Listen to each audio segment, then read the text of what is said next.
There's a secret that most self-help gurus won't tell you about overthinking, something I discovered only after years of trying every technique in the book and failing miserably. The real trap isn't your thoughts themselves, it's the war you've been taught to wage against them.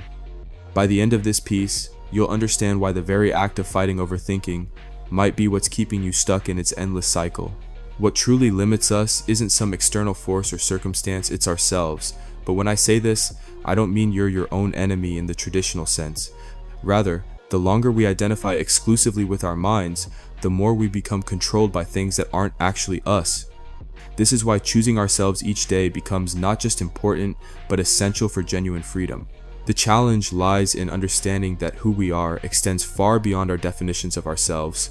Much of what we consider our identity has been overthought to death, analyzed and reanalyzed until we've lost touch with the essence beneath all that mental noise. This realization hit me like a revelation. All my genuine learning moments happened when I truly relaxed and allowed myself to be present enough to see what was seeking change, or to notice something I hadn't permitted myself to see before. We become so captivated by small manifestations of worth, tiny displays of our anxiety or feelings, or anything external that truly captures our attention, that we lose sight of what's actually happening within us. To stop overthinking, it's not necessarily about implementing good thoughts. That's like fighting fire with fire. We use mind against mind to defeat mind. And ultimately, however much resistance we offer our minds is exactly how much power it truly holds. The mind will always meet us with equal force as long as we think we need to fight it, as long as we see it as something to battle rather than something to allow. This isn't about control, it's about permission. We need to learn to separate ourselves from our thoughts enough to understand who we really are. The more we associate ourselves solely with our minds and become victims of our own definitions, the more what you think becomes what you are. This is a fundamental principle that philosophers throughout history have recognized. As a person thinks, so they become. But this truth isn't about overthinking our way to better thinking, it's about recognizing that you are not your thoughts. I'm not saying your thoughts shouldn't have influence, but what you are must be experienced, not just conceptualized. To stop overthinking, we must learn to be present, to take that step forward from our minds without necessarily using them as reference points for everything. When we live our lives in constant analysis, the only thing that gets experienced is that analysis itself. We need to learn to experience what's actually present in the real moment. Much of this comes down to sitting quietly with ourselves long enough to see the parts of us that are there, waiting to be acknowledged. This is why I made a video perhaps a year ago about how meditation isn't just sitting still, it's about everything you do that brings you closer to yourself and makes you feel more like who you are, allowing you to walk through the world as yourself. The more we deny ourselves this freedom to choose these things and choose ourselves, the more we'll constantly choose stagnation, choose not to change, or choose to be defeated by our constant thoughts. If all you can do is think about something, then it's not worth thinking about. This quote has been a guiding principle in my life, allowing me to take that step back from my mind when I felt the opportunity arise. When you're overthinking something that doesn't tend toward a real answer, and if you can't do anything about it, I'm not saying give up on things you can't necessarily influence in the present moment. Understand that you're the one who has to feel the consequences of your feelings, the consequences of each of your thoughts. I'm not suggesting you ignore everything or that you shouldn't acknowledge negativity or recognize difficult feelings, but you don't need to live in them to acknowledge them. Sometimes this overthinking sustains feelings that allow us to remain in those states, and by staying in those states for extended periods, we almost imprint this bias onto ourselves. It makes us anxious by nature because we choose, or rather allow ourselves to be so overcome by anxiety in our minds that it essentially becomes part of our character. While it's certainly important to establish some positivity in your head, I've found that when we're really in those anxious periods, when we start getting deep into our overthinking, it's not so easy to just say, "Oh, I'll think about something positive."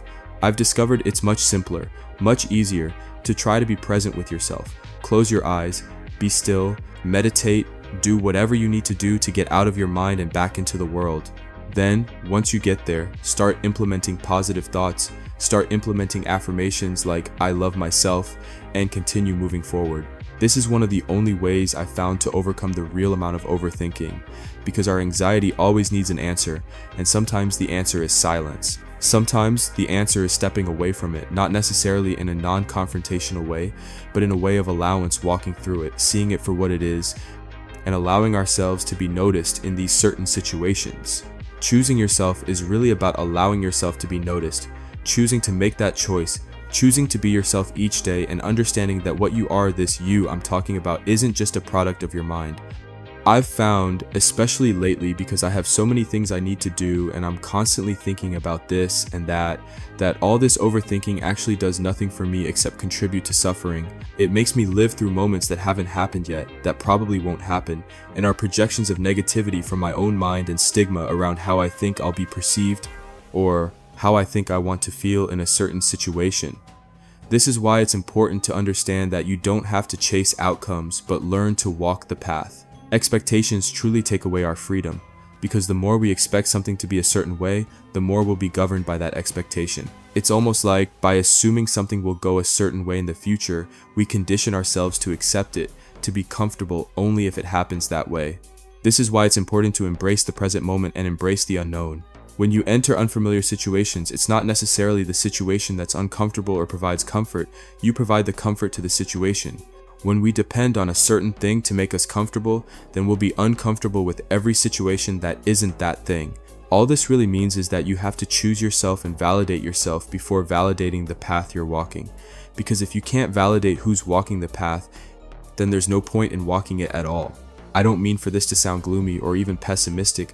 I feel this is the most optimistic thing you can do for yourself. Show up and choose yourself. Understand that the love you have for yourself and the love you give yourself is unconditional. And the more you allow yourself to be here, the more you allow yourself to be present, the more you'll reap the benefits of what you sow. If you sow yourself in the moment, you'll always be able to harvest from there, and that's where you truly learn. When you give yourself an audience to no longer perform and not feel like you need to perform. This is very noticeable, especially nowadays, our need to understand how we're perceived and our need to maintain this idea of how we're perceived when we actually don't know other people's perceptions or the world's perception of us unless we really take time to ask and gather information. Even then, what perceives us can't necessarily see 100% of our inner work, so it's important that you're the one who validates that part of yourself, otherwise it gets lost in translation. If you allow it, it's like, in the same sense that we allow people to define us and we accept it, we allow our minds to do the same thing. I'm not saying our minds can't see all our inner work, but our minds aren't everything we are. Our minds can have thousands of millions of thoughts per day, and that doesn't necessarily mean those thoughts are inherent to you. Our thoughts are something like learned patterns, and this is why it's important, when you're in that pure state where you're in the present moment, to implement some thoughts that are beneficial. So when you have times where you're subject to your mind's bias, the bias is positive, the bias is helpful to you rather than detrimental to who you are. Things truly go your way when you make this conscious choice to be better, and this conscious choice to choose the present moment and choose yourself again and again and again. This way we strengthen our character not only by choosing to be present, but by choosing to experience ourselves, choosing to experience the present moment, and choosing, I think, not necessarily to succumb to our negativity, but to acknowledge it enough to plant ourselves in a place of positivity. So whatever grows on top of us and whatever is our foundation, whatever we build on top of ourselves, is filled with that positivity. This is why you always have to start where you are. You always have to start with love and presence, because the love you have for yourself in the present moment that you give yourself is your foundation. If you recognize this, and if you really give yourself over to this idea, then you recognize that everything you build on top of this, any form of your expression or any situation you enter, will be filled with this, because you're part of that situation. When we allow our mind's bias to be the only thing that's in the situation, then we're also prone to become victims of our mind's plasticity. When I say plasticity, I don't necessarily mean in the sense that your thoughts will change 100%, but you can wake up one day and look at yourself in the mirror and say you're the most beautiful thing in the world. You can wake up the next day and think you're the ugliest. If we're not conscious enough to implement some positivity and get into the present moment and recognize that definitions are truly given by our minds, then we'll always be victims of that plasticity. This is why consistency and authenticity come when you make this choice to be present with yourself and truly walk in the world without necessarily being governed by your own mind's bias, and recognizing when your mind is biased. Like these days, I've especially started seeing this more lately, and this is why I feel I can talk about it in more detail, because I've gotten into so many situations where I've found myself a little uncomfortable, and I've had to understand that the discomfort wasn't with the situation, but with myself. I had to open my mind to a new possibility, a new perspective, or allow myself to be in the present moment and embrace the idea that I'm enough for every situation I'm in. Because I'm in every situation I'm in, I'll always be enough for myself because I am myself. And I think giving yourself that kind of validation and self-love, recognizing that it has no conditions, allows you to be truly comfortable and overcome that overthinking. Because it's no longer about your thought about the situation, it becomes about your experience of the situation. And I find that to be truly present, to be truly in the experience. You can't overthink it. It's not about your thoughts about it. It's maybe about your thoughts after it, but you have to experience it first to gather some thought or something. If we're already choosing to have a certain thought about what we encounter in this unknown, and I don't necessarily mean immoral things and politics and such things about our own experience, if I wake up today and the sun hasn't set and I choose to be gloomy about it and terrible, or if I wake up and choose to procrastinate because I'm not choosing myself and choosing the comfort of my mind with lying in bed or something like that. Understanding that my discipline is truly an act of self-love and an act of commitment to who I am, and I think giving yourself that kind of commitment allows your whole life to be filled with intimacy instead of over-analysis and negativity from your own mind. I feel my mind is quite a positive place, but even as positive as it is, I have to recognize that my mind isn't everything I am. I'm also expression. I'm a person who experiences the mind. I'm a person who has a mind. I'm a person who observes my thoughts.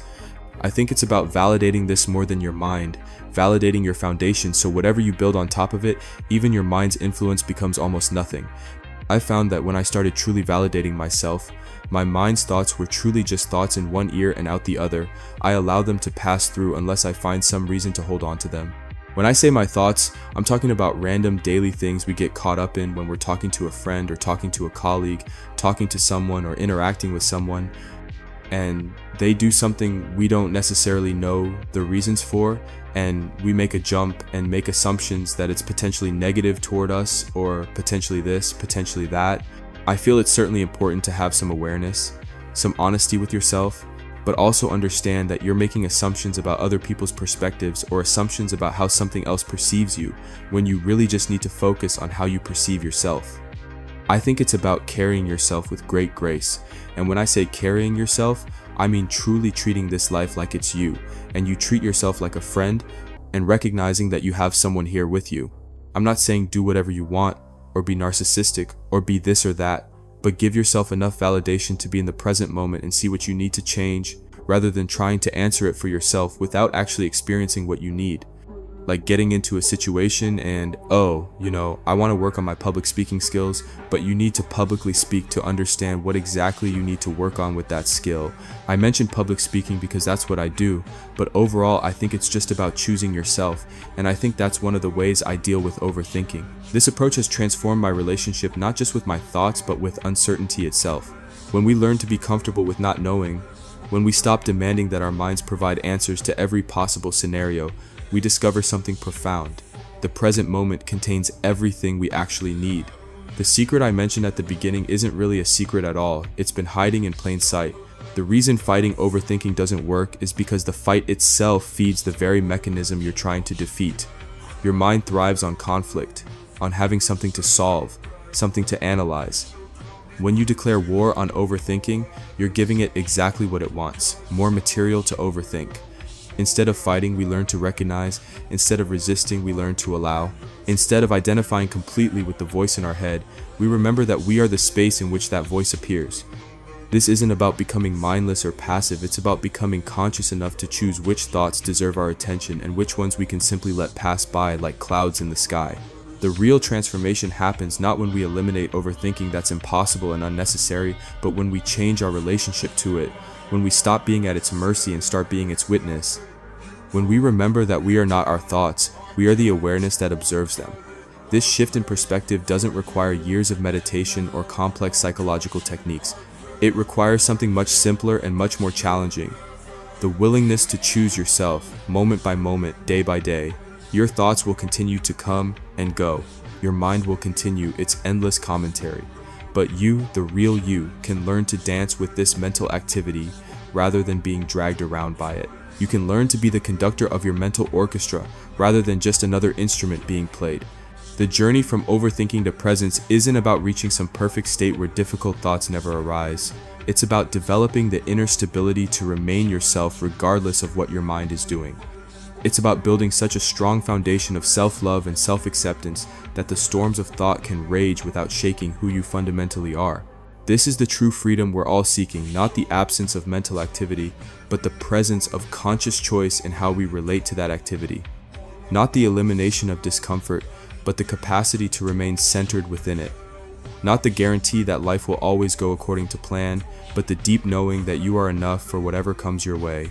Every moment offers us this choice. Will we lose ourselves in the stories our minds tell, or will we remember who we are beyond those stories? Will we fight with reality, or will we show up as the loving, aware presence that can meet whatever arises? The answer to overthinking isn't more thinking, it's more being. It's not more analysis, it's more presence. It's not more control, it's more trust in the fundamental okayness of who you are right now, exactly as you are. This is why everything you thought you knew about overthinking might be wrong. The problem was never the thoughts themselves, it was the forgotten knowledge of who you are beyond them. What fascinates me most about this journey is how it becomes a living laboratory for understanding consciousness itself. Each moment of overthinking becomes not an enemy to defeat, but data to examine. When I catch myself spiraling into mental loops about future scenarios that may never happen, I've learned to pause and ask, what is this pattern trying to protect? What fear is driving this endless analysis? Usually, I discover that the overthinking is my mind's attempt to create certainty in an uncertain world, to control outcomes that are fundamentally beyond my control. It's a survival mechanism that served us well when we faced immediate physical threats, but becomes counterproductive when applied to the complex emotional and social landscapes of modern life. The beautiful irony is that the more we try to think our way out of uncertainty, the more uncertain we become. The more we try to analyze our way to peace, the more agitated we feel. This isn't a flaw in the system, it's information about how the system works. Our minds are incredible tools for problem solving, but they're terrible at creating the felt sense of safety and belonging that we're actually seeking. That safety, that belonging, comes from reconnecting with the part of ourselves that exists before thought, the awareness that remains constant while thoughts come and go. This isn't mystical or esoteric, it's as practical as learning to ride a bicycle. You can read about balance all day, but eventually you have to get on the bike and feel your way into stability. I've developed what I call the practice of returning, not a formal meditation technique, but a way of living that recognizes every moment as an opportunity to come back home to ourselves. When I notice I'm lost in mental projections about tomorrow's meeting or replaying yesterday's conversation for the 100th time, I don't judge myself for wandering. Instead, I simply return. Returning doesn't require any special technique or years of training. It's as simple as feeling your feet on the ground, noticing your breath, or looking around and really seeing where you are right now. It's the gentle recognition that you've been time traveling in your mind, and the compassionate choice to come back to the only moment where life actually happens. This practice has taught me something profound about the nature of thoughts. They're not commands that require immediate obedience. They're more like suggestions, some helpful and some not. When a thought arises that serves no constructive purpose, say, an anxious projection about a social interaction next week, I've learned to acknowledge it without engaging with it. Thanks for sharing, I might say to my mind, but I'm busy being present right now. The transformation isn't about having fewer thoughts or only positive thoughts. It's about changing your relationship to all thoughts. It's about recognizing that you are the sky, not the weather. The clouds of thought will continue to move through, sometimes dark and stormy, sometimes light and pleasant, but they don't define the vast space of awareness that you are. What our culture often misses is that overthinking isn't just a mental phenomenon, it's a whole body experience. When we're caught in mental loops, we're usually also holding tension in our shoulders, breathing shallowly, or feeling a tight knot in our stomach. The pathway out of overthinking isn't just through the mind, but through the body. I've learned to listen to what my body knows that my mind hasn't figured out yet. There's a wisdom in our physical being that operates faster than thought, that knows immediately whether a situation feels safe or threatening, whether a decision feels aligned or forced. When I'm overthinking a choice, I've started asking my body what it thinks. Usually, there's a clear sense of expansion or contraction, of opening or closing, that gives me information my analytical mind missed. This embodied approach to decision-making has revolutionized how I navigate complex situations. Instead of trying to think through every possible outcome, I've learned to feel my way forward. This doesn't mean acting impulsively or ignoring important considerations. It means including the intelligence of intuition alongside the intelligence of analysis. Our bodies are constantly giving us feedback about our internal state, and our external environment. When we're overthinking, we've usually disconnected from this feedback loop, trapped in the echo chamber of our own thoughts. Reconnecting with bodily awareness is like turning the lights back on in a room where we've been stumbling around in the dark. One aspect of overthinking that often goes unaddressed is its social dimension. Much of our mental churning revolves around how others perceive us, what they're thinking about our last interaction, whether we said the right thing or made the right impression. We create elaborate narratives about other people's internal experiences based on minimal evidence, then torture ourselves with these fictional scenarios. I've come to realize that most of my social overthinking stems from a fundamental misconception, the belief that I can control how others perceive me. This is not only impossible but exhausting to attempt. People's perceptions are filtered through their own experiences, beliefs, and current emotional state. The same action might be interpreted completely differently by different people, or even by the same person on different days. The liberation comes in recognizing that authenticity is more valuable than approval. When I show up as genuinely myself, not the perfect version I think others want to see, but the real, flawed, growing human being that I am, something magical happens. I stop exhausting myself trying to manage impressions and start enjoying actual connection. This doesn't mean being careless with others' feelings or ignoring social considerations. It means distinguishing between thoughtful consideration of others and anxious mental gymnastics about their possible reactions. The first comes from care and presence, the second from fear and projection. Here's something counterintuitive I've discovered. The harder you try to stop overthinking, the more you'll overthink. This is because trying to stop overthinking is itself a form of thinking. You're using the mind to try to control the mind, which is like trying to lift yourself off the ground by pulling on your own shoelaces. Instead of trying to stop overthinking, I've learned to get interested in it. What patterns do I notice? What triggers tend to set off the mental spirals? What am I really afraid will happen if I stop analyzing every detail? This curiosity-based approach transforms overthinking from a problem to be solved into a phenomenon to be understood. When I approach my mental patterns with genuine interest rather than resistance, something shifts. The thoughts don't have to fight for my attention because they already have it. They don't have to get louder or more persistent because they're being heard. Often, once a thought feels fully acknowledged, it naturally releases its grip. This is the paradox of effort in inner work. The more gently we approach our patterns, the more readily they transform. The more we try to force change, the more rigid those patterns become.